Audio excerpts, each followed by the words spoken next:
Hi, Biju S Nair, former officer food corporation of India. Current അഫയേഴ്സിൻ്റെ new വീഡിയോയിലേക്ക് സ്വാഗതം. ആദ്യത്തെ ന്യൂസ് വളരെ ഇമ്പോർട്ടൻ്റ് ആയിട്ടുള്ള ന്യൂസാണ്. Government merges 36 schemes to float farm programme എന്ന് പറഞ്ഞൊരു ന്യൂസാണ്. അപ്പം ഇത് ആക്ച്വലി കഴിഞ്ഞ ബഡ്ജറ്റിൽ ഒരു അനൗൺസ്മെൻ്റ് ആയിരുന്നു. നിർമ്മല സീതാരാമൻ്റെ ലാസ്റ്റ് ബഡ്ജറ്റിൽ ഫിനാൻസ് മിനിസ്റ്ററായ നിർമ്മല സീതാരാമൻ ഈ ഫെബ്രുവരി 1 അവതരിപ്പിച്ച ബഡ്ജറ്റ് ഉണ്ടല്ലോ, ബഡ്ജറ്റ് എല്ലാ വർഷവും ഫെബ്രുവരി 1 അവതരിപ്പിക്കുന്ന ആ ബഡ്ജറ്റിൽ ഏറ്റവും പ്രധാനപ്പെട്ട ഒരു അനൗൺസ്മെൻ്റ് ആയിരുന്നു ഇങ്ങനെ ഒരു സ്കീം സ്റ്റാർട്ട് ചെയ്ത് PM ധൻ ധാന്യ കൃഷി യോജന.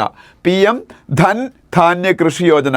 ഇപ്പോൾ പഠിക്കുന്ന ആൾക്കാർക്കെല്ലാം പഠിക്കാൻ ഒരു പുതിയ ഗവൺമെൻറ് സ്കീമായിട്ടുണ്ട്. വളരെ ഇമ്പോർട്ടൻ്റ് ആണ് ആ സ്കീമിൻ്റെ പേര് PM ധൻ ധാന്യ കൃഷി യോജന. അത് എന്താണ് എന്ന് നമുക്ക് നോക്കാം. ഇവിടെ പറയുന്നുണ്ട് PMDKY, PM ധൻ ധാന്യ കൃഷി യോജന എന്നുള്ളത് ചുരുക്കി പറഞ്ഞേക്കുന്നതാണ്.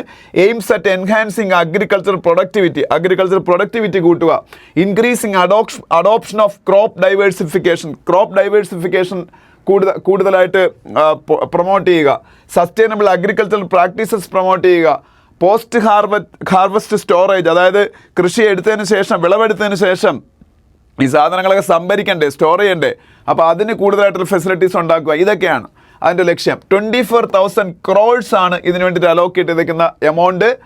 6 years, അടുത്ത 6 വർഷത്തേക്ക് 24,000 കോടി രൂപയിലാണ് ഈ സ്കീം സ്റ്റാർട്ട് ചെയ്യുന്നത്. ഇന്ത്യയിലെ 100 ഡിസ്ട്രിക്റ്റുകൾ ഈ സ്കീമിൽ സെലക്ട് ചെയ്യും. 100 ഡിസ്ട്രിക്റ്റുകൾ, 100 ജില്ലകൾ, കൃഷിയിൽ പിന്നോക്കം നിൽക്കുന്ന ജില്ലകളായിരിക്കും. 100 districts to come under the scheme which will begin this financial year. District to be identified based on 3 key indicators. 3 ഇൻഡിക്കേറ്റേഴ്സിൻ്റെ ബേസിലാണ് ഈ ഡിസ്ട്രിക്റ്റുകളെ സെലക്ട് ചെയ്യാൻ പോകുന്നത്. ലോ പ്രൊഡക്ടിവിറ്റി, അതായത് ആ ഡിസ്ട്രിക്റ്റുകളിൽ വലിയ കൃഷിയുണ്ട് പക്ഷേ പ്രൊഡക്ടിവിറ്റി കുറവാണ്. പിന്നെ low cropping intensity, less credit disbursement, ഇതിൻ്റെയൊക്കെ അടിസ്ഥാനത്തിലാണ്. അത് പിന്നോക്കം കൃഷിയിൽ നിൽക്കുന്ന പിന്നീട് ഡിസ്ട്രിക്റ്റുകളാണ്. അങ്ങനെ 100 ഡിസ്ട്രിക്റ്റുകൾ ഇന്ത്യയിൽ തിരഞ്ഞെടുക്കുമ്പോൾ ഒരു കാര്യം പ്രത്യേകിച്ച് ഇന്നലെ പറയുന്നുണ്ട്. അശ്വനി വൈഷ്ണവ്, അദ്ദേഹമാണ് ഇന്നലെ പത്രലേഖകരോട് ഈ സ്കീമിനെ കുറിച്ച് വിശദീകരിച്ചത്. അശ്വനി വൈഷ്ണവാണ് ഇന്ത്യയുടെ ഇൻഫർമേഷൻ ആൻഡ് ബ്രോഡ്കാസ്റ്റിംഗ് മിനിസ്റ്റർ. അതുകൊണ്ടാണ് അദ്ദേഹം പത്രക്കാരുടെ മുന്നിൽ എപ്പോഴും വരുന്നത് അദ്ദേഹമായിരിക്കും, ഇൻഫർമേഷൻ ആൻഡ് ബ്രോഡ്കാസ്റ്റിംഗ് മിനിസ്റ്റർ. അദ്ദേഹം പറയുന്നുണ്ട് എല്ലാ സ്റ്റേറ്റിൽ നിന്നും മിനിമം ഒരു ഡിസ്ട്രിക്റ്റ് എങ്കിലും കാണുന്നത്. കേരളത്തിൽ ഇപ്പോൾ സപ്പോസ് അങ്ങനെയുള്ള ഒരു ഡിസ്ട്രിക്റ്റോ ഇല്ലെങ്കിൽ എല്ലാം ശരി, ഒരു ഡിസ്ട്രിക്റ്റിനെ അധികം സെലക്ട് ചെയ്യുന്നതാണ്. എല്ലാ സ്റ്റേറ്റിൽ നിന്നും മിനിമം ഒരു ഡിസ്ട്രിക്റ്റിന്. അപ്പം അതാണ് ഈ സ്കീം. PM ധൻ ധാന്യ കൃഷി യോജന. PM ധൻ ധാന്യ കൃഷി യോജന. പിന്നെ അവിടെ പറയാനുള്ളത് ബീഹാറിലെ special intensive revision of electoral റോൾസിനെ കുറിച്ചാണ്. അപ്പം ഓൾമോസ്റ്റ് മൊത്തം ആൾക്കാരും ഇലക്ട്രൽ റോൾസ് അവർ ആ ഫോമൊക്കെ ഫില്ല് ചെയ്ത് തിരിച്ചു വിടുന്നത് ഇലക്ഷൻ കമ്മീഷൻ പറഞ്ഞു. ഇലക്ഷൻ കമ്മീഷൻ്റെ ചീഫ് ആരാണ്? ഗാനേഷ് കുമാറാണ് chief election commission of India, CEC. Chief election commissioner of India ആരാണ്? ഗാനേഷ് കുമാറാണ് ചീഫ് ഇലക്ഷൻ കമ്മീഷണർ. അടുത്ത news, SE says academic facing probe over Sindoor post can continuous writing. ഇതിലൊന്നും നമുക്ക് ആവശ്യമുള്ള ന്യൂസ് നല്ല. ഓപ്പറേഷൻ സിന്ദൂറിൻ്റെ സമയത്ത് അശോക യൂണിവേഴ്സിറ്റിയിലെ ഒരു ടീച്ചർ കുറച്ച് ഒഫൻസീവ് പോസ്റ്റുകൾ ഇട്ടു. അതിൻ്റെ പേരിൽ പുള്ളിക്കെതിരെ കേസ് വന്നു. ആ കേസ് റദ്ദാക്കാൻ സുപ്രീം കോടതി പോയപ്പോൾ കേസൊന്നും അവർ റദ്ദാക്കിയിട്ടില്ല. അപ്പോൾ പുള്ളിക്ക് ചില പ്രൊട്ടക്ഷൻസ് കൊടുക്കുന്നു, അതിനെക്കുറിച്ചാണ്. വേറൊന്നും അതിൽ പറയാനില്ല. Rahul Kharge write to Modi for restoring statehood to Jammu and Kashmir. Jammu and കാശ്മീരിൻ്റെ സ്റ്റേറ്റ്ഹുഡ്, സംസ്ഥാന പദവി തിരികെ കൊടുക്കാൻ രാഹുൽ ഗാന്ധിയും മല്ലികാർജുൻ ഖാർഗെയും സെൻട്രൽ ഗവൺമെൻറ് ആവശ്യപ്പെട്ടിരിക്കുന്നുണ്ട്. രാഹുൽ ഗാന്ധി നിങ്ങൾക്കറിയാം ലോക്സഭയിൽ ഓപ്പോസിഷൻ ലീഡറാണ്. മല്ലികാർജുൻ ഖാർഗെ രാജ്യസഭയിൽ ഓപ്പോസിഷൻ ലീഡറാണ്. ഒപ്പം കോൺഗ്രസിൻ്റെ പിന്നീട് പ്രസിഡൻറ്റുമാണ് മല്ലികാർജുൻ ഖാർഗെ. വേറെ ഈ AP കർണാടക മിനിസ്റ്റേഴ്സിൻ്റെ ഒരു കാര്യമൊക്കെ ഉണ്ട്, അതൊന്നും നമുക്ക് വേണ്ട, അതൊക്കെ റീജിയണൽ ന്യൂസുകളാണ്. അപ്പോൾ എന്തായാലും ജമ്മു ആൻഡ് കാശ്മീരിന് സ്റ്റേറ്റ്ഹുഡ് നഷ്ടപ്പെട്ട, ജമ്മു ആൻഡ് കാശ്മീരിൻ്റെ സംസ്ഥാന പദവി നഷ്ടപ്പെട്ടത് എപ്പോഴാണെന്ന് എല്ലാവർക്കും അറിയാമല്ലോ. ജമ്മു ആൻഡ് കാശ്മീരിൻ്റെ സംസ്ഥാന പദവി നഷ്ടപ്പെട്ടത് ജമ്മു ആൻഡ് കാശ്മീരിനുണ്ടായിരുന്ന സ്പെഷ്യൽ പവേഴ്സായ ആർട്ടിക്കിൾ 370, ആർട്ടിക്കിൾ 370 ജമ്മു ആൻഡ് കാശ്മീരിൽ നിന്ന് 2019 വിത്ഡ്രോ ചെയ്തപ്പോഴാണ് central government Jammu and Kashmir എന്ന സ്റ്റേറ്റിന് 2 യൂണിയൻ ടെറിട്ടറീസ് ആയിട്ട് മാറ്റുന്നത്. ഒരു union territory Jammu and Kashmir, രണ്ടാമത്തെ യൂണിയൻ ടെറിട്ടറി ലഡാക്ക്, അങ്ങനെ ആക്കി മാറ്റുന്നത്. അതിനുശേഷം government gave a promise to Jammu and Kashmir people that their statehood will be restored within no time എന്നവർ, അല്ലെങ്കിൽ within a short period of time എന്നവർ പറഞ്ഞു. പക്ഷേ still after elapsing of 6 years then also the government of India didn't fulfill their promise to the Kashmiri people. As per the direction of Supreme Court of India, government of India has to give statehood back to Jammu and Kashmir by the month of September 2025. പക്ഷേ still there are problems. Pahalgam terrorist attack happened recently, so there is law and order issues still existing there. So government may submit to the Supreme Court of India that it is not the right time. It is not the right time or ripe time to give statehood back to Jammu and Kashmir എന്ന് പറഞ്ഞാൽ പക്ഷേ supreme കോടതി അത് അംഗീകരിക്കാൻ സാധ്യതയുണ്ട്. പക്ഷേ ഇപ്പോഴത്തെ supreme കോടതിയുടെ നിലപാടനുസരിച്ച് സെപ്റ്റംബറിലോടുകൂടി അവർക്ക് സ്റ്റേറ്റ്ഹുഡ് തിരികെ കൊടുക്കണമെന്നാണ്.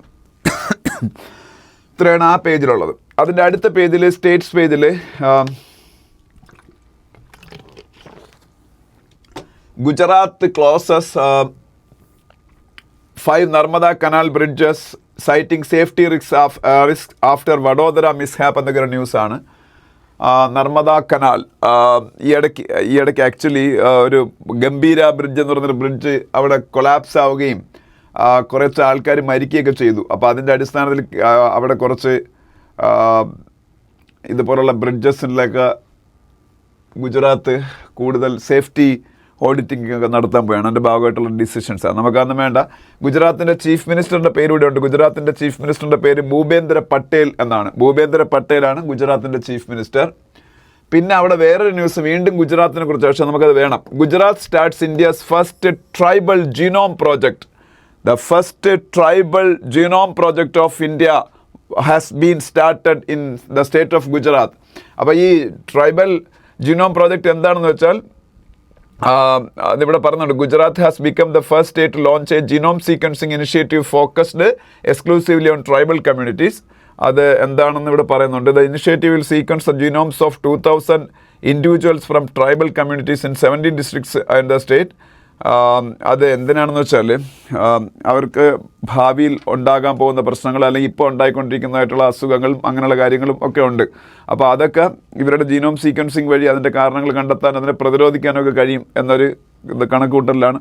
അപ്പോൾ ഇന്ത്യയിൽ ആദ്യമായിട്ട് ഒരു സ്റ്റേറ്റിലെ ട്രൈബൽ പോപ്പുലേഷൻ്റെ ജീനോം സീക്വൻസിങ് സ്റ്റാർട്ട് ചെയ്യുന്നത് ഗുജറാത്തിലാണ്. ഗുജറാത്തിൻ്റെ ചീഫ് മിനിസ്റ്ററായിരുന്നു, ഞാൻ പറയുകയും ചെയ്തു. പിന്നെ ഇവിടെ ഒന്നും പറയാനില്ല. അതിനടുത്ത പേജിൽ പോകുമ്പോൾ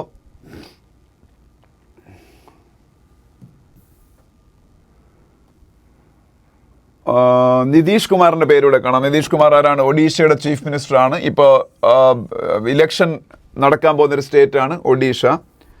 താഴോട്ട് വരുമ്പോൾ ഒമർ അബ്ദുള്ളയുടെ ഫോട്ടോയും പേരും കാണാം. ഒമർ അബ്ദുള്ള ആരാണ്? ജമ്മു ആൻഡ് കാശ്മീരിൻ്റെ ചീഫ് മിനിസ്റ്ററാണ്. Union territory of Jammu and കാശ്മീരിൻ്റെ ചീഫ് മിനിസ്റ്ററാണ് ഒമർ അബ്ദുള്ള. പിന്നെ ഇവിടെ ഇതൊരു നല്ല ന്യൂസാണ്. IIT Madras unveils new 8.5 kilogram wheel chair that enables independence എന്നൊരു ന്യൂസ്. അതായത് വീൽ ചെയർ ബൗണ്ട് ആയിട്ടുള്ള ഒരുപാട് ആൾക്കാർ നമ്മൾ കാണാം. ഈ ഹോസ്പിറ്റൽ ഗ്രേഡ് ആയിട്ടുള്ള വീൽ ചെയറുകളാണ് ഈവൻ വീടുകളിൽ പോലും ആൾക്കാർ ഉപയോഗിക്കുന്നത്. വീട്ടിലൊരു ബന്ധു അല്ലെങ്കിൽ നമ്മളുടെ ആരെങ്കിലും ബ്ലഡ് റിലേഷനുള്ള ആൾ നടക്കാൻ പറ്റുന്ന ആളുടെ വീൽ ചെയർ ഉപയോഗിക്കാറുണ്ട്. അപ്പോൾ വീൽ ചെയർ ഉപയോഗിക്കുന്നത് ഹോസ്പിറ്റലിൽ ഉപയോഗിക്കുന്ന വീൽ ചെയർ തന്നെ വീടുകളിലൊക്കെ ഉപയോഗിക്കുന്നത്. പക്ഷേ അത് ഭയങ്കര വെയിറ്റ് ഉള്ളൊരു വീൽ ചെയറാണ്. അപ്പോൾ അത് അവരുടെ ഫ്രീ മൂവ്മെൻറ്റിനെയൊക്കെ അത് ബാധിക്കുന്നുണ്ട്. അപ്പം ഇന്ത്യയുടെ IIT മദ്രാസ് ഇപ്പോൾ ഒരു വീൽ ചെയർ ഡെവലപ്പ് ചെയ്തേക്കാണ്. വെറും 8.5 കിലോ വെയിറ്റ്. അതായത് നമ്മളെ ജിമ്മിലെ ഡമ്പലിന് തന്നെ 10 കിലോ വെയിറ്റ് ഉണ്ട്.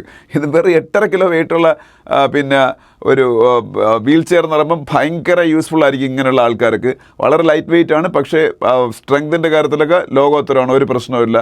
അപ്പം അപ്പോൾ ഇന്ത്യയിൽ ഏറ്റവും വെയിറ്റ് കുറഞ്ഞ വീൽ ചെയർ 8.5 കിലോഗ്രാം ഉള്ള വീൽ ചെയർ ഡെവലപ്പ് ചെയ്തിരിക്കുകയാണ് IIT മദ്രാസ്. ഓക്കെ. പിന്നെ തെലങ്കാനയുടെയും ആന്ധ്രാപ്രദേശിൻ്റെയും ചീഫ് മിനിസ്റ്റേഴ്സ് തങ്ങളിൽ നടത്തിയൊരു മീറ്റിങ്ങിനെ കുറിച്ചൊരു ന്യൂസ് ഉണ്ട്. അത് റിവർ വാട്ടർ ഷെയറിങ്ങുമായിട്ടൊക്കെ ബന്ധപ്പെട്ടാണ്. കൃഷ്ണ റിവറിലേക്ക് വെള്ളം, ഗോദാവരിയിലെയും കൃഷ്ണയിലേക്ക് വെള്ളം ഈ രണ്ട് സ്റ്റേറ്റുകളുടെയും ഇടയിൽ വാട്ടർ ഷെയർ ചെയ്യാൻ വേണ്ടിയിട്ടുള്ള ഒരു മീറ്റിംഗ് ആണ് നടത്തിയത്. ഈ രണ്ട് തെലങ്കാനയുടെയും ആന്ധ്രയുടെയും ചീഫ് മിനിസ്റ്റേഴ്സ് ആരാണെന്ന് നിങ്ങൾക്ക് അറിയാം. തെലങ്കാനയുടെ ചീഫ് മിനിസ്റ്റർ രേവന്ത് റെഡ്ഡിയാണ്. ആന്ധ്രാപ്രദേശിൻ്റെ ചീഫ് മിനിസ്റ്റർ ചന്ദ്രബാബു നായിഡു ആണ്. അവർ രണ്ടുപേരെയും ഫോട്ടോ ഇവിടെയുണ്ട്.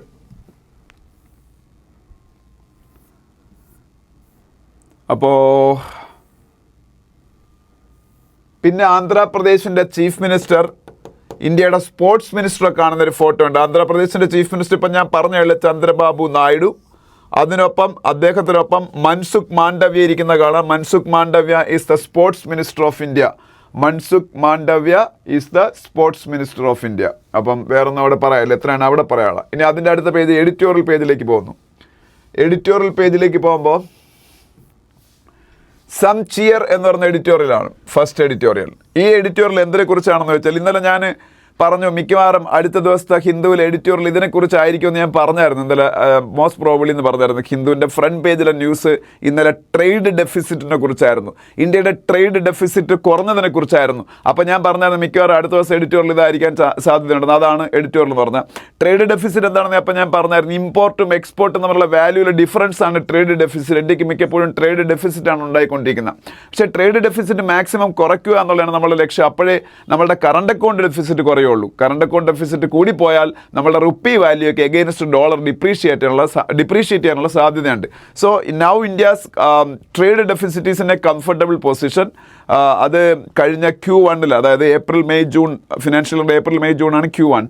അപ്പോൾ അതിൽ ട്രേഡ് ഡെഫിസിറ്റ് ചെക്ക് ചെയ്ത് നോക്കിയപ്പോഴത്തേക്ക് നമ്മളുടെ ട്രേഡ് ഡെഫിസിറ്റ് 11% കുറഞ്ഞു കഴിഞ്ഞ വർഷത്തെ അപേക്ഷിച്ച്. അപ്പം അതിന് കാരണം ഇന്ത്യയുടെ സർവീസ് എക്സ്പോർട്ട് ഭയങ്കരമായിട്ട് കൂടിയതാണ്, അല്ലാതെ ഗുഡ്സ് എക്സ്പോർട്ട് കൂടിയതല്ല. സർവീസ് എക്സ്പോർട്ട് ഞാൻ ഇന്നലെ പറഞ്ഞു. സർവീസ് എക്സ്പോർട്ട് എന്താണെന്നൊക്കെ നമ്മുടെ സോഫ്റ്റ്വെയർ ഉൾപ്പെടുന്ന പ്രോഡക്ട്സിൻ്റെ സർവീസിനെയാണ് എക്സ്പോർട്ടിനെയാണ് സർവീസ് എക്സ്പോർട്ട് എന്ന് പറയുന്നത്. അപ്പോൾ ഈ സർവീസ് എക്സ്പോർട്ട് കൂടിയതാണ് ഇന്ത്യയുടെ ട്രേഡ് ഡെഫിസിറ്റ് ഇപ്പോൾ കുറയാനുള്ള കാരണം എന്ന് പറയുന്നത്. അപ്പോൾ അതുപോലെ പിന്നെ നമ്മൾ US എക്സ്പോർട്ട്, ഇന്ത്യ ഏറ്റവും കൂടുതൽ സാധനങ്ങൾ എക്സ്പോർട്ട് ചെയ്യുന്നത് US ഇന്ത്യയുടെ മൊത്തം മെർച്ചൻഡൈസ് എക്സ്പോർട്ടിൻ്റെ 1/5 US അപ്പോൾ US എക്സ്പോർട്ട് കഴിഞ്ഞ 2-3 മാസമായിട്ട് കൂടിക്കൊണ്ടിരിക്കുകയാണ്. അതിൻ്റെ പ്രധാന കാരണം 23.5% കഴിഞ്ഞ 14 മാസം കൊണ്ട് US എക്സ്പോർട്ട് കൂടിയത്. അതിൻ്റെ കാരണം US ഇന്ത്യക്ക് എഗെയിൻസ്റ്റ് ആയിട്ട് എല്ലാ രാജ്യങ്ങൾക്കെതിരെ US ടാക്സസ് ഏർപ്പെടുത്തുന്നുണ്ട്. അപ്പോൾ ഇന്ത്യക്കെതിരെയും US ടാക്സസ് താരിഫ്സ് ഏർപ്പെടുത്തുമെന്ന് ഭീഷണിപ്പെടുത്തുന്നുണ്ട്. അത് August 1 വരെ പോസ്റ്റ് ചെയ്ത് വെച്ചേക്കാണ്. August 1 ആവുന്നവരെ ഈ താരിഫ്സ് ഏർപ്പെടുത്തുമെന്നാണ് ട്രംപ് പറഞ്ഞേക്കുന്നത്. അപ്പോൾ August 1 മുമ്പ് ഈ താരിഫ്സ് ഒക്കെ നിലവിൽ വരുന്നതിന് മുമ്പ് മാക്സിമം സാധനങ്ങൾ സ്റ്റോക്ക് ചെയ്യാൻ അവിടുത്തെ ഇമ്പോർട്ടേഴ്സ് ശ്രമിക്കും. അപ്പോൾ അത് US എക്സ്പോർട്ട് കൂടാൻ കാരണമായിട്ടുണ്ട്. അതും ഇന്ത്യയുടെ ടോട്ടൽ എക്സ്പോർട്ട് കൂടാൻ കാരണമായിട്ടുണ്ട്. അത് ഇന്ത്യയുടെ ട്രേഡ് ഡെഫിസിറ്റ് കുറയ്ക്കാൻ ഒരു പരിധിവരെ കാരണമായി കാണാം. എന്തായാലും ഇന്ത്യയുടെ ട്രേഡ് ഡെഫിസിറ്റ് കുറഞ്ഞിട്ടുണ്ട്. അപ്പം ഇതാണ് ഈ ഫസ്റ്റ് പാരഗ്രാഫിൽ പറയുന്നത്. ഇനി സെക്കൻഡ് പാരഗ്രാഫിൽ പിന്നെ ഇന്ത്യയുടെ എക്സ്പോർട്ട് ഉണ്ടല്ലോ. ഇന്ത്യ ഞാൻ പറഞ്ഞു സർവീസ് എക്സ്പോർട്ടും ഉണ്ട്, സാധനങ്ങളും എക്സ്പോർട്ട് ചെയ്യും, മെർച്ചൻഡൈസ് കമ്മോഡിറ്റി എക്സ്പോർട്ടും ഉണ്ട്. ഈ കമ്മോഡിറ്റീസ് എക്സ്പോർട്ട് ചെയ്യുന്നതിൽ ഇന്ത്യ ഏറ്റവും കൂടുതൽ എക്സ്പോർട്ട് ചെയ്യുന്നത് പെട്രോളിയം പ്രോഡക്ട്സ് ആണ്. പെട്രോളിയം പ്രോഡക്ട്സ് എന്ന് പറയുമ്പോൾ ഇന്ത്യയുടെ മൊത്തം എക്സ്പോർട്ടിൻ്റെ ഏതാണ്ട് 15% പെട്രോൾ എക്സ്പോർട്ടാണ്. പെട്രോളിയം നമ്മൾ വേറെ രാജ്യങ്ങളിൽ ഇറക്കുമതി ചെയ്യുന്ന രാജ്യമാണ് നമ്മൾ. പക്ഷേ ഇവിടെ കൊണ്ടുവന്നിട്ട് നമ്മൾ റിഫൈനൊക്കെ ചെയ്ത് വീണ്ടും വേറെ രാജ്യങ്ങളിലേക്ക് എക്സ്പോർട്ട് ചെയ്യും. പക്ഷേ ഇത് ഭാവിയിൽ ഒരു ട്രംപിൻ്റെ ഒരു ഭീഷണിയുണ്ട്. ട്രംപിൻ്റെ ഭീഷണി പത്രങ്ങളിലൊക്കെ ആദ്യം വന്ന് 500% ടാക്സ് ഇന്ത്യക്ക് മുകളിൽ ഏർപ്പെടുത്തുന്ന കാര്യം. റഷ്യയുടെ കയ്യിൽ നിന്ന് ഓയിൽ വാങ്ങിയാൽ റഷ്യ ഓയിൽ ഇന്ത്യക്കും ചൈനയ്ക്കും ഇട്ടിൻ്റെ ആ പൈസ കൊണ്ട് യുക്രൈനിൽ യുദ്ധം നടത്തിയാണ്. അതുകൊണ്ട് റഷ്യയുടെ ഓയിൽ മേടിച്ച് സഹായിക്കുന്ന ഇന്ത്യക്കും ചൈനയ്ക്കും ഒക്കെ എതിരെ വലിയ താരിഫ്സ് ഏർപ്പെടുത്തുമെന്ന് പറഞ്ഞേക്കുന്നു. അത് പക്ഷേ ഇതൊരിക്കും നിലവിൽ വന്നിട്ടില്ല, നിലവിൽ വരുമെന്ന് അറിയത്തുമില്ല. അങ്ങനെ താരിഫ്സ് ഏർപ്പെടുത്തിയാൽ ഈ നമ്മളുടെ പെട്രോളിയം എക്സ്പോർട്ടിനെ അത് ബാധിക്കും. പെട്രോളിയം റഷ്യ എന്നൊക്കെ വില കുറച്ച് കൊണ്ടുവന്നിട്ട് ഇവിടെ നിന്ന് അതിനെ റിഫൈൻ ചെയ്തൊക്കെ നമ്മൾ അല്ലെങ്കിൽ വാല്യൂ ആഡഡ് പ്രോഡക്ട്സ് ഉണ്ടാക്കി മറ്റ് രാജ്യങ്ങളിലേക്ക് എക്സ്പോർട്ട് ചെയ്യുമായിരുന്നു. അപ്പം ട്രംപ് ഇങ്ങനെ ഒരു റഷ്യയുടെ ഓയിലിൻ്റെ മുകളിൽ നമുക്കിങ്ങനെ ഒരു ടാക്സ് ഏർപ്പെടുത്തിയാൽ നമുക്കത് ഭാവിയിൽ ആ ഒരു എക്സ്പോർട്ടിനത് ബാധിക്കും. അപ്പോൾ അതുപോലെ പിന്നെ അപ്പോൾ ഇങ്ങനെയൊക്കെയുള്ള പിന്നെ ഭീഷണികൾ ഉള്ളത് കൊണ്ട് നമ്മളുടെ എക്സ്പോർട്ട് കുറച്ചുകൂടെ ഡൈവേഴ്സിഫൈ ചെയ്യണം എന്നുള്ള കാര്യത്തിൽ പറയുന്നുണ്ട്. അതുപോലെ നമ്മളുടെ എക്സ്പോർട്ടിൻ്റെ ഏറ്റവും പ്രധാനപ്പെട്ട ഒരു സംഭവം എന്ന് പറയുന്നത് MSME സെക്ടർ എന്നുള്ള എക്സ്പോർട്ടാണ്. MSME മൊത്തം ഇന്ത്യയുടെ എക്സ്പോർട്ടിൻ്റെ ഓൾമോസ്റ്റ് ഹാഫ് 46% MSME സെക്ടറാണ്, micro small and medium enterprises. അപ്പോൾ അവർക്ക് നമ്മൾ കൂടുതലായിട്ട് സപ്പോർട്ട് കൊടുക്കേണ്ടതിൻ്റെ ആവശ്യകതയെക്കുറിച്ച് ഇത് പറയുന്നുണ്ട്. ഇലക്ട്രോണിക് ഗുഡ്സിൻ്റെ എക്സ്പോർട്ടിനെ കുറിച്ചും ടീ എക്സ്പോർട്ട് എത്രയാണ്, മീറ്റ് എക്സ്പോർട്ട് എത്രയാണ്, അതെല്ലാം ഇത് പറയുന്നുണ്ട്. അപ്പോൾ എന്തായാലും അതിനെല്ലാത്തിനും അത്യാവശ്യം ഗ്രോത്തും ഉണ്ടായിരുന്നു ഈ പറഞ്ഞ എക്സ്പോർട്ടൊക്കെ എല്ലാത്തിനും കഴിഞ്ഞ കുറച്ച് മാസങ്ങളായിട്ട്, അല്ലെങ്കിൽ ഈ വർഷത്തിൻ്റെ ഫസ്റ്റ് ക്വാർട്ടറിൽ. അപ്പോൾ പക്ഷേ അങ്ങനെയൊക്കെ ആണെങ്കിലും ഓവറോൾ ഗുഡ്സ് എക്സ്പോർട്ട് യഥാർത്ഥത്തിൽ വലുതായിട്ട് കൂടിയിട്ടുമില്ല, ഫ്ലാറ്റായിരുന്നു കഴിഞ്ഞ വർഷത്തെ അപേക്ഷിച്ച്. അപ്പോൾ US ഈ താരിഫ്സൊക്കെ ഇന്ത്യയുടെ മുകളിൽ വരുന്ന ഒഴിവാക്കാൻ വേണ്ടി നമ്മളൊരു മിനി ട്രേഡ് ഡീൽ ഇപ്പം പിന്നീട് ബയലാട്രൽ ട്രേഡ് അഗ്രിമെൻറ്റിൻ്റെ ഭാഗമായിട്ടൊരു മിനി ട്രേഡ് ഡീൽ നെഗോഷിയേറ്റ് ചെയ്തുകൊണ്ടിരിക്കുകയാണ്. അപ്പോൾ അത് എത്രത്തോളം സക്സസ്ഫുൾ ആവുമെന്നൊക്കെ നമുക്കിനി അറിയാൻ പറ്റൂ. എന്തായാലും US ഫേവറബിൾ ആയിട്ടുള്ള ഒരു മിനി ട്രേഡ് ഡീൽ ഉണ്ടാക്കണം. കാരണം ഞാൻ പറഞ്ഞില്ല, ഇന്ത്യയിൽ എന്നുള്ള മൊത്തം എക്സ്പോർട്ടിൻ്റെ 1/5 US പോകുന്നത്. അതാണ് first editorial. Second editorial safe havens no more എന്ന് പറയുന്ന എഡിറ്റോറിയലാണ്. അത് സ്ത്രീകൾക്കെതിരെ ഇന്ത്യയിൽ വർദ്ധിച്ചു വരുന്ന അതിക്രമങ്ങളെ കുറിച്ചാണ്. ഇന്ത്യയിൽ എവിടെ നോക്കിയാലും ഏത് സ്ഥലത്ത് നോക്കിയാലും സ്ത്രീ സേഫ് അല്ല, സ്ത്രീകൾക്കെതിരെ അതിക്രമം നടക്കുന്നു എന്നുള്ളതാണ് ഈ പത്രത്തിലെ ന്യൂസിൽ പറയുന്നത്, ഇങ്ങനെ ഈ എഡിറ്റോറിയൽ പറയുന്നത്. ഇങ്ങനെ പറയാനൊരു കാരണം ഇപ്പം പെട്ടെന്നുണ്ടായ റീസൺ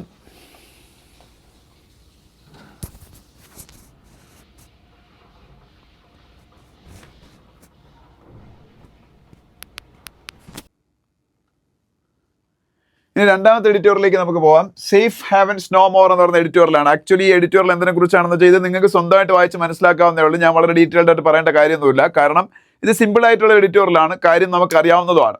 കാരണം ഇന്ത്യയിലെ ഒരു സ്റ്റേറ്റ് പോലും ഒരു സ്ഥലം പോലും സ്ത്രീകൾക്ക് സേഫ് അല്ല എന്നുള്ളതാണ്. ഇപ്പം ഇങ്ങനെ ഒരു എഡിറ്റോറിയൽ വരാൻ കാരണം ഇപ്പോൾ ഒഡീഷയിൽ നടന്നൊരു സംഭവമാണ്. ഒഡീഷയിലൊരു പെൺകുട്ടി, ആക്ച്വലി അത് ഏത് കോളേജാണെന്നൊക്കെ ഇത് പറയുന്നുണ്ട്, ഒരു BEd സ്റ്റുഡൻ്റ് ആണ്, ഫക്കീർ മോഹൻ ഓട്ടോണമസ് കോളേജ് എന്ന് പറയുന്ന കോളേജ് ബാലസോറിലാണ് ഒഡീഷയിൽ. അവർക്കെതിരെ ലൈംഗിക പീഡനം അവിടുത്തെ ഒരു ടീച്ചർ ചെയ്യുന്നു എന്നുള്ള ആരോപണം അവർ പ്രിൻസിപ്പളിൻ്റെ അടുത്ത് വരെ കൊണ്ടുവന്നു. എന്നിട്ട് പ്രിൻസിപ്പൾ അല്ലെങ്കിൽ അവിടുത്തെ കോളേജ് മാനേജ്മെന്റ് ഒന്നും അത് മൈൻഡ് ചെയ്യുന്നില്ല. സമീർ സാഹു എന്ന് പറയുന്ന ടീച്ചറാണ് അക്യൂസ്ഡ്. അപ്പോൾ ഇതിൽ പ്രതിഷേധിച്ച് ഈ പെൺകുട്ടി തീ കൊളുത്തി മരിക്കാനുള്ള ശ്രമം നടത്തിയാണ്. 90% പൊള്ളലേറ്റ പെൺകുട്ടി അവസാനം അവിടെ മെഡിക്കൽ കോളേജിൽ കിടന്ന് മരിക്കുകയാണ്. അപ്പോൾ ഈ സംഭവത്തിന് ശേഷം സമീർ സാഹുവിനെ അറസ്റ്റൊക്കെ ചെയ്തു. പക്ഷെ ഇത് ഒറ്റപ്പെട്ട ഒരു സംഭവമല്ല. കർണാടകത്തിലും ബംഗാളിലും ഡൽഹിയിലും ഒക്കെ ഇത്തരത്തിലുള്ള കേസസ് ഇപ്പോൾ ഓരോ ദിവസം റിപ്പോർട്ട് ചെയ്തുകൊണ്ടിരിക്കുകയാണ്. നമുക്കറിയാം ബംഗാളിൽ ഇടയ്ക്ക് RG കർ മെഡിക്കൽ ഹോസ്പിറ്റൽ 2024 ഒരു പെൺകുട്ടി ക്രൂരമായിട്ട് റേപ്പ് ചെയ്യപ്പെട്ട് കൊല ചെയ്യപ്പെട്ട കാര്യവും നമുക്കറിയാം. അപ്പം ഡൽഹിയിൽ പണ്ട് ഷീലാ ദീക്ഷിത് ഭരിക്കുന്ന സമയത്ത് ഈ നിർഭയ എന്ന് പറഞ്ഞൊരു പെൺകുട്ടി ക്രൂരമായിട്ട് ഇതുപോലെ റേപ്പ് ചെയ്ത് കൊല ചെയ്യപ്പെട്ടെന്ന് അതിലെ പ്രതികളെ വധശിക്ഷയ്ക്ക് വിധിയാക്കിയൊക്കെ നമുക്ക് അറിയാം.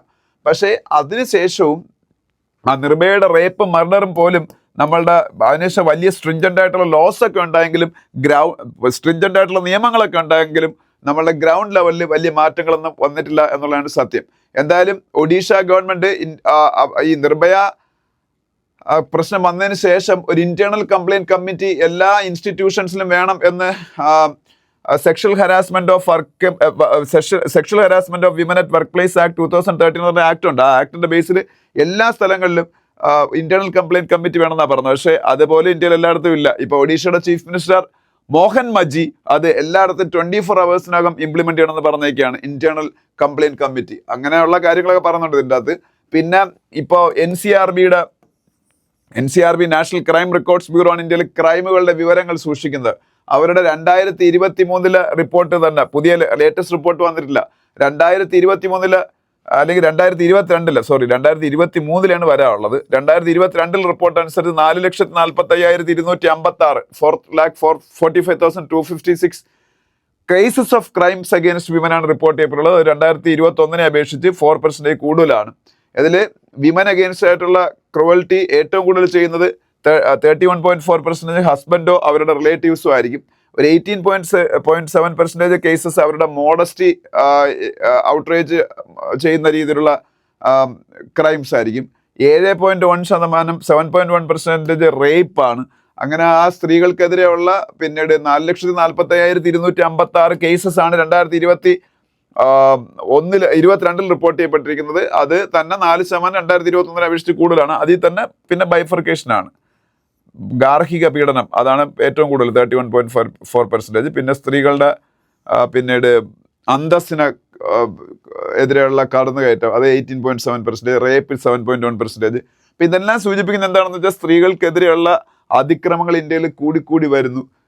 സെക്ഷൽ വയലൻസ് ആണെങ്കിലും ഡൊമസ്റ്റിക് വയലൻസ് ആണെങ്കിലും ഒക്കെ. അപ്പം ഇതിനെതിരെ ശക്തമായിട്ടുള്ള നിയമങ്ങൾ ഇന്ത്യയിൽ ഉണ്ടാക്കിക്കൊണ്ട് മാത്രം കാര്യമല്ല, ഗ്രൗണ്ട് ലെവലിൽ അത് ഇംപ്ലിമെന്റ് ചെയ്യപ്പെടുകയും ചെയ്താൽ ഇത് കുറയോ എന്നുള്ള രീതിയിലുള്ളതാണ് രണ്ടാമത്തെ എഡിറ്റോറിയൽ.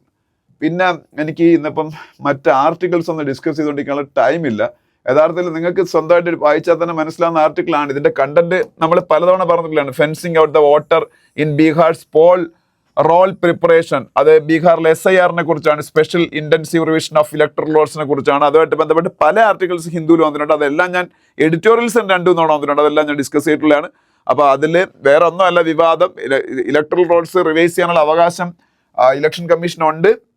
അതവർ ചെയ്യണം. ചെയ്യാതിരിക്കുമ്പോഴാണ് അതിൽ അൺവാണ്ടഡ് എലിമെന്റ്സ് ഒക്കെ നമ്മൾ വോട്ടർ ലിസ്റ്റിൽ കയറി പറ്റുന്നത്. അതുകൊണ്ട് ചെയ്യേണ്ടത് തന്നെയാണ്.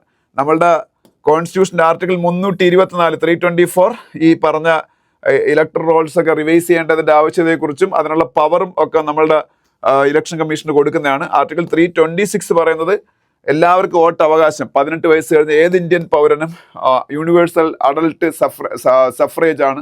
അത് 324 326 കുറിച്ച് ഇത് പറയുന്നുണ്ട്. അപ്പോൾ അതൊക്കെ അനുസരിച്ച് ഇത് ചെയ്യേണ്ട കാര്യം തന്നെയാണ്. പക്ഷെ ചെയ്യുമ്പോഴും നമ്മൾ ഒരാൾക്ക് പോലും വോട്ടവകാശം നഷ്ടപ്പെടാതിരിക്കാൻ ശ്രമിക്കണം എന്നാണ് പറയുന്നത്. അപ്പോൾ അങ്ങനെ അതുപോലെ റെപ്രസെൻറ്റേഷൻ ഓഫ് പീപ്പിൾ ആക്ട് 1950 ഇതിനുള്ള കൂടുതൽ അവകാശങ്ങൾ, ഇതൊക്കെ നടത്താനുള്ള കൂടുതൽ അവകാശങ്ങൾ ഇലക്ഷൻ കമ്മീഷൻ ഓഫ് ഇന്ത്യക്ക് കൊടുക്കുന്നുണ്ട്. അപ്പോൾ ഇതിൽ ഞാൻ പറഞ്ഞ പോലെ ആർട്ടിക്കിൾ 326 ഓഫ് ഇന്ത്യൻ കോൺസ്റ്റിറ്റ്യൂഷൻ പ്രകാരം ഈ 18 വയസ്സ് തികഞ്ഞ എല്ലാ ആൾക്കാർക്കും വോട്ട് കിട്ടണം. സാർവത്രികമായിട്ടുള്ള വോട്ടവകാശമാണ് ഇന്ത്യയിലുള്ളത്. പക്ഷേ ഈ പറഞ്ഞ SIR നടത്തുമ്പോൾ അതിന് കൊടുത്തിരിക്കുന്ന സമയം പരിമിതമായതുകൊണ്ടും അതിൽ പല ഡോക്യുമെന്റ്സും ആൾക്കാരുടെ കയ്യിലിരിക്കുന്ന ആധാർ അല്ലെങ്കിൽ റേഷൻ കാർഡ്, ഈ ഇലക്ഷൻ കമ്മീഷൻ തന്നെ ഇഷ്യൂ ചെയ്തിട്ടുള്ള വോട്ടർ ID കാർഡ്, ഇതൊന്നും അക്സെപ്റ്റ് ചെയ്യത്തില്ല നമ്മളെ സ്പെഷ്യൽ ഇന്റൻസീവ് റിവിഷന്റെ സമയത്ത് ഡോക്യുമെന്റ്സ് ആയിട്ട്. അപ്പോൾ ഡോക്യുമെന്റ്സ് ആയിട്ട് അക്സെപ്റ്റ് ചെയ്യുന്ന ബർത്ത് സർട്ടിഫിക്കറ്റ് ഒക്കെ അതൊക്കെ ബീഹാർ പോലുള്ള സ്റ്റേറ്റുകളിൽ എല്ലാവർക്കും ഇല്ല. അപ്പോൾ അതുകൊണ്ട് കോമൺ മാൻ ഫേസ് ചെയ്യാൻ വന്ന പ്രോബ്ലംസ്, അങ്ങനെ കുറേ പേര് ഒരു പക്ഷേ ലക്ഷക്കണക്കിന് ആൾക്കാർ ഇലക്ട്രൽ റോൾസിൽ നിന്ന് പുറത്തായേക്കാം.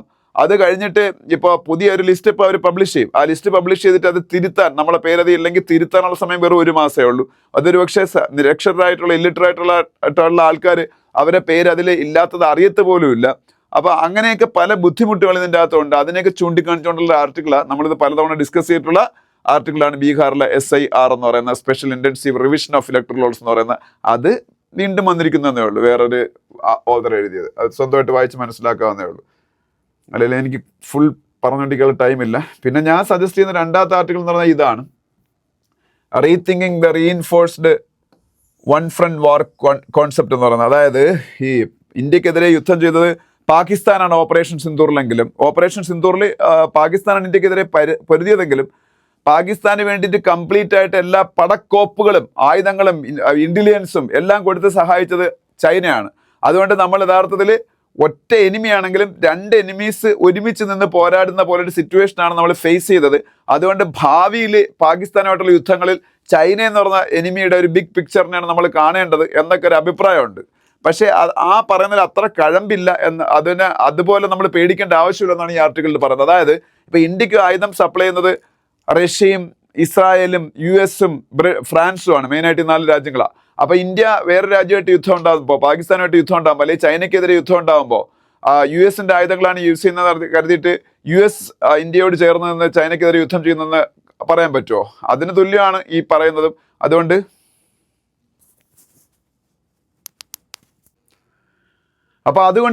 US തരുന്ന ആയുധങ്ങൾ ഉപയോഗിച്ച് ചൈനയ്ക്കെതിരെ നമ്മൾ യുദ്ധം ചെയ്യുമ്പോൾ US ചൈനയ്ക്കെതിരെ യുദ്ധം ചെയ്യുന്നത് പറയത്തില്ല നമ്മൾ. അതേപോലെ ഇന്ത്യക്കെതിരെ പാകിസ്ഥാന് ചൈന ആയുധങ്ങൾ കൊടുത്താൽ ആ ആയുധങ്ങൾ ഉപയോഗിച്ചാൽ പാകിസ്ഥാൻ യുദ്ധം ചെയ്യുന്നെങ്കിൽ നമുക്ക് അങ്ങനെ പറയേണ്ട കാര്യമില്ല, അതിനങ്ങനെ കാണേണ്ട ആവശ്യമില്ല. Even if China threat is real, ഈ കേസിൽ നമുക്ക് ഈ പറഞ്ഞ രീതിയിൽ കൺസിഡർ ചെയ്യുന്നത് അത്ര ശരിയായിട്ടുള്ളൊരു സ്ട്രാറ്റജിക് തിങ്കിങ് അല്ല എന്നാണ് ഈ ആർട്ടിക്കിൾ പറഞ്ഞത്. അതാണ് ഇതിൻ്റെ കണ്ടന്റ്. അപ്പോൾ രണ്ടൊന്ന് വായിച്ചു നോക്കുക. ഓക്കെ. പിന്നെ why has Thailand PM been suspend എന്ന് പറഞ്ഞൊരു ആർട്ടിക്കിൾ ഉണ്ട്, അത് വേണമെന്നുള്ളത് വായിച്ചു നോക്കുക. പിന്നെ ന്യൂസ് പേജിലേക്ക് പോകുമ്പോൾ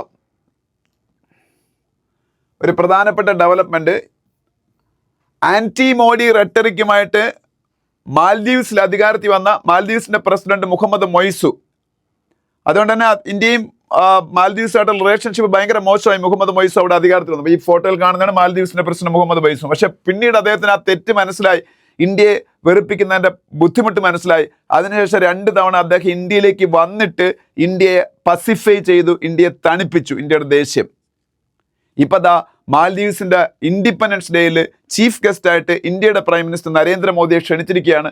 അദ്ദേഹം മാൽദീവ്സിൽ 25-ാം തീയതിയും 26-ാം തീയതിയും ഇൻഡിപെൻഡൻസ് ഡേയിൽ ചീഫ് ഗസ്റ്റായിട്ട് പങ്കെടുക്കുന്നു എന്നൊരു ന്യൂസാണ്. മാൽദീവ്സ് എന്ന് പറയുന്ന രാജ്യം ഇന്ത്യയുടെ അയൽ രാജ്യമാണ്, ഒരു ആർച്ചിപ്പലാഗോയാണ്, ഒരു കളക്ഷൻ ഓഫ് ഐലൻഡ്സ് ആണ്.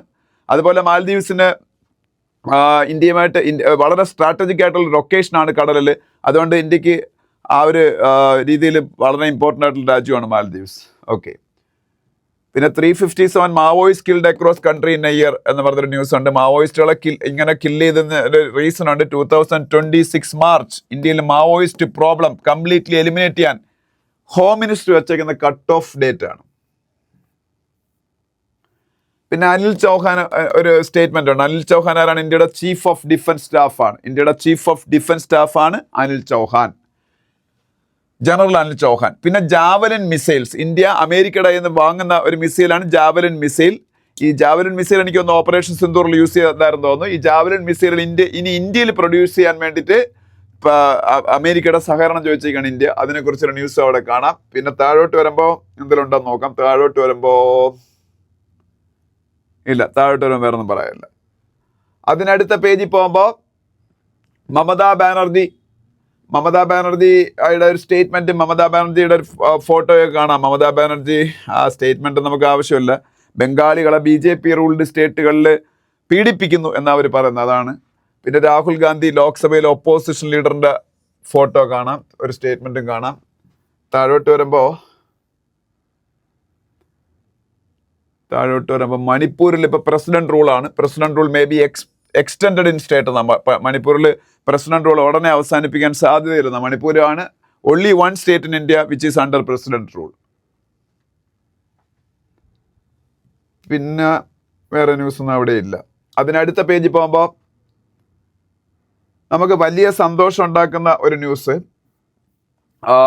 Share of clean energy in electricity still below 30% എന്നുള്ള ന്യൂസ് അല്ല. എനിക്ക് സന്തോഷം ഉണ്ടാക്കുന്ന ന്യൂസ് എന്ന് പറഞ്ഞത് ഇൻസ്റ്റാൾഡ് കപ്പാസിറ്റി ഹാസ് ഹിറ്റ് 50% എന്നുള്ള ന്യൂസ് ഉണ്ട്. അതായത് ഇന്ത്യയിൽ ക്ലീൻ എനർജി കപ്പാസിറ്റി ഇന്ത്യയുടെ മൊത്തം എനർജി മിക്സിന്റെ 50% ഉയർന്നു. വളരെ നല്ല ന്യൂസാണ്. അതായത് ഈ തെർമൽ പവർ എന്ന് പറയുന്ന സംഭവം ഉണ്ടല്ലോ, അതാണ് ഏറ്റവും പൊല്യൂട്ടഡ് ആയിട്ടുള്ള എനർജി ഫോം. അതായത് നമ്മളത് മിക്കവാറും കോള് കത്തിച്ചിട്ടൊക്കെ ആയിരിക്കും തെർമൽ പവർ ഉണ്ടാക്കുന്നത്. അതേസമയത്ത് hydro electric power, solar power, wind power, tidal power ഇതെല്ലാം ക്ലീൻ എനർജിയാണ്. അല്ലെങ്കിൽ ഈവൻ നമ്മളുടെ ന്യൂക്ലിയർ പവർ പോലും ക്ലീൻ എനർജിയാണ്. അപ്പൊ ക്ലീൻ എനർജിയുടെ ഉപയോഗം മാക്സിമം ഇന്ത്യയിൽ കൂട്ടുകയാണ് ഇന്ത്യ ഗവൺമെന്റ് ലക്ഷ്യം. ഇന്ത്യ ഗവൺമെന്റ് മാത്രമല്ല, ലോകം മുഴുവൻ ലക്ഷ്യം. അങ്ങനെയാണെങ്കിൽ ഗ്ലോബൽ വാർമിംഗ് കൺട്രോൾ ചെയ്യാൻ പറ്റൂ. അപ്പൊ നമ്മളുടെ മൊത്തം ഇൻസ്റ്റാൾഡ് ഇലക്ട്രിസിറ്റിയിൽ ഇൻസ്റ്റാൾഡ് ഇലക്ട്രിസിറ്റി കപ്പാസിറ്റി 50% ക്ലീൻ എനർജിയാണ് നമ്മൾ ഇൻസ്റ്റാൾ കപ്പാസിറ്റി. അതിൽ 30% യൂസ് ചെയ്യുന്നുള്ളതാണ് ഈ പറഞ്ഞേക്കുന്നത്. അപ്പൊ എന്തായാലും നമ്മൾ 2030 ലോകത്ത് ഗ്ലോബൽ വാർമിംഗ് കുറയ്ക്കാൻ വേണ്ടിയിട്ട് എല്ലാ രാജ്യങ്ങളും ഒരു കോൺട്രിബ്യൂഷൻ കൊടുക്കാന്ന് പറഞ്ഞിട്ടുണ്ട്. ആ കോൺട്രിബ്യൂഷന് NDC എന്നാണ് പറയുന്നത്, നാഷണലി ഡിറ്റർമിൻഡ് കോൺട്രിബ്യൂഷൻസ്. അതിൽ നമ്മൾ ഓരോരുത്തരും നമ്മളുടെ എനർജി മിക്സിൽ 50% ക്ലീൻ എനർജി ആക്കുമെന്ന് പറഞ്ഞിട്ടുണ്ട്. അത് നമ്മൾ ahead of the target achieve ചെയ്തു. എഹെഡ് ഓഫ് ദ ടാർഗറ്റ് നമ്മൾ 2030 അച്ചീവ് ചെയ്താൽ മതിയായിരുന്നു, പക്ഷേ 2025 അച്ചീവ് ചെയ്തു. പാരീസ് ക്ലൈമറ്റ് അഗ്രിമെന്റിന്റെ ഒക്കെ സബ്സിക്വന്റ് ആയിട്ടുണ്ടാകുന്ന കുറച്ച് സംഭവങ്ങളാണ് NDC, നാഷണലി ഡിറ്റർമിൻഡ് കോൺട്രിബ്യൂഷൻസ് എന്നൊക്കെ പറയുന്നത്. പിന്നെ ഇറ്റാലിയൻ ഫാഷൻ മേക്കേഴ്സായ പ്രാദ കോലാപ്പൂരിൽ വന്നു. മഹാരാഷ്ട്രയിലെ കോലാപ്പൂരി ചപ്പൽസിന്റെ ഡിസൈൻ അവർ കോപ്പി അടിച്ചെന്ന് പറഞ്ഞ വലിയ വിവാദമൊക്കെ ആയിരുന്നു. അപ്പോൾ അവര് കോലാപ്പൂരിലെ ചപ്പൽസിന്റെ ഡിസൈനൊക്കെ അവർ എടുക്കാൻ പോയാ എന്നാ തോന്നുന്ന പൈസ ഇവിടുത്തെ ആർട്ടിസാൻസിന് കൊടുത്തുകൊണ്ട്. അത് നല്ല കാര്യമാണ് അങ്ങനെ ചെയ്യാൻ പറ്റിയാൽ.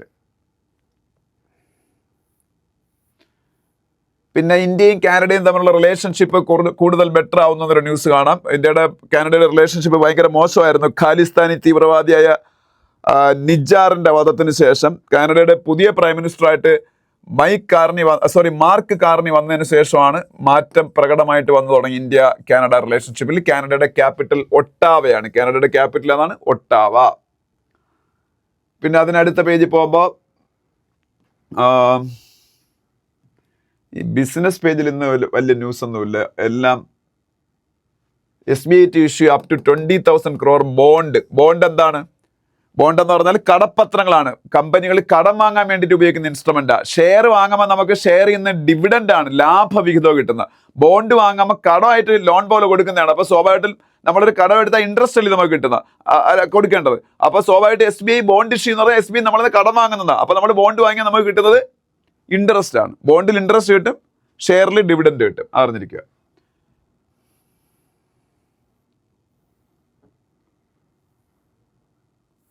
പിന്നെ ഇവിടെ ആവശ്യമുള്ള ന്യൂസുകളൊന്നും ഇല്ല. ബാക്കിയൊന്നും നമുക്ക് വല്ല ആവശ്യമുള്ളതൊന്നുമല്ല. അതിനടുത്ത പേജിൽ പോകുമ്പോൾ നമ്മളുടെ ഇന്റർനാഷണൽ പേജിൽ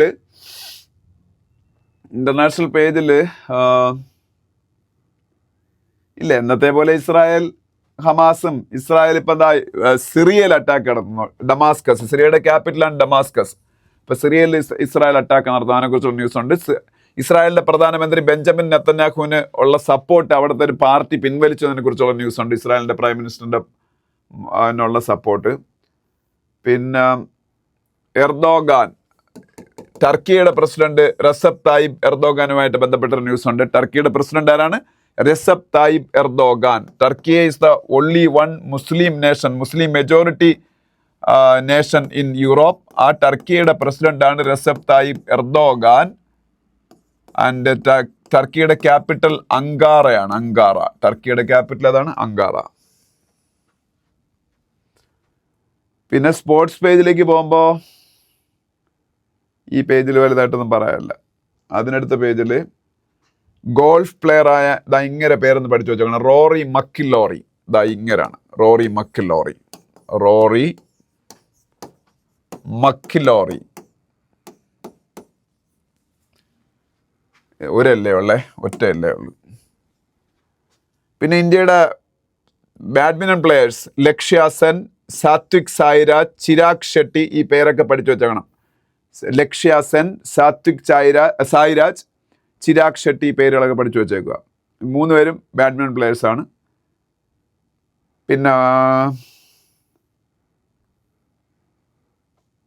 പിന്നെ അർജുൻ ഖാദെ, ഇന്ത്യയുടെ ഒരു സ്വിമ്മിങ് താരമാണ്.